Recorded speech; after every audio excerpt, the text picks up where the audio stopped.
Leaks ఏం లేదు తమ్ముడు, మీరు నేను అంతా ఒకటే, మనందరం ఒకటే. మీకు విషయం తెలుసా లేదా, ఇక్కడ నిలబడ్డాననే కానీ అక్కడికి వచ్చి కూర్చోవాలని ఉంటుంది, అక్కడి నుంచి మాట్లాడాలనిపిస్తుంది, అక్కడికి వచ్చి మీ అందరితో కలిసి సినిమా చూడాలనిపిస్తుంది. ఎస్, అది మనది భయ్, అది మనది, మన అడ్డ మనదే. సో అదే నిజం. అట్లా అంటారా? తమ్ముళ్ళు అలా కూడా వాడుకుంటారండి.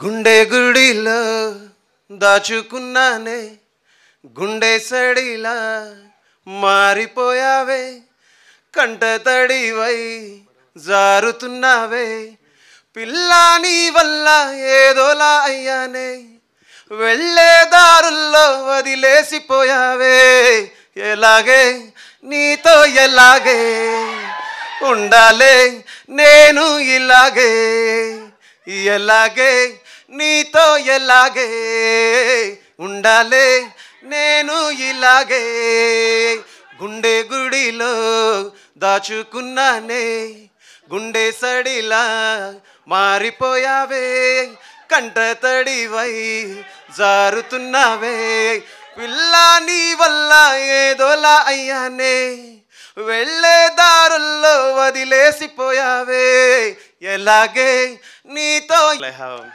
లిరిక్ లేదు. Thank you so much, love you all. Thank you Bheems గారు.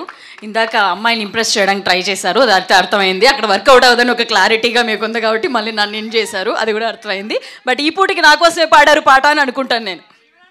ఇప్పుడు జస్ట్ మ్యూజిక్ డైరెక్టర్గా కాకుండా, బీమ్స్గా కాకుండా, జస్ట్ మామూలు మనిషిగా మిమ్మల్ని చూస్తే ఎవరైనా ట్రై చేయకుండా ఉంటారా? నిజం చెప్పండి. అంటే నేనేం చెప్తానండి, అదే మైక్ ఇవ్వమని చెప్తానండి నేను. వాళ్ళందరి చేతుల్లో మైక్ లేదు కాబట్టి మేము చెప్తున్నాం. మీ వైఫ్ కూడా చూస్తారు ఈ షో. థ్యాంక్ యూ నరేష్ గారు. ఇంత అందమైన అమ్మాయి నా వైపు చూస్తుంటే మా వైపు చూసిన విధంగా పర్లేదు సార్ నాకు. మీరు ఇంకా స్టోరీలు కూడా డైలాగ్